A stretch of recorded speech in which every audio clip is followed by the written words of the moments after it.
Par ikgadēju tradīciju Daugavpils Universitātē ir kļuvusi informācijas dienu rīkošana. 2010. gadā informācijas diena notika 20. martā.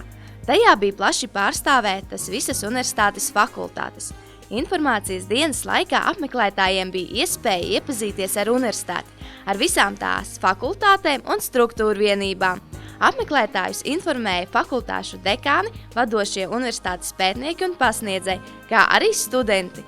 Viesi interesējās ne tikai par mācīšanās iespējām un uzņemšanas noteikumiem universitātē, bet arī par mācību procesu, tā norisi, pasniedzējiem, praksi un studentu dzīvi. Pēc 12. klases meklēju jaunu iestādi, kur mācīties, jo vajag sevi pilnveidot un kaut ko jaunu atrast. Kāpēc jāmeklē kaut ko mācības Rīgā, ka var mācīties tāpat, kā saka, blakus mājām.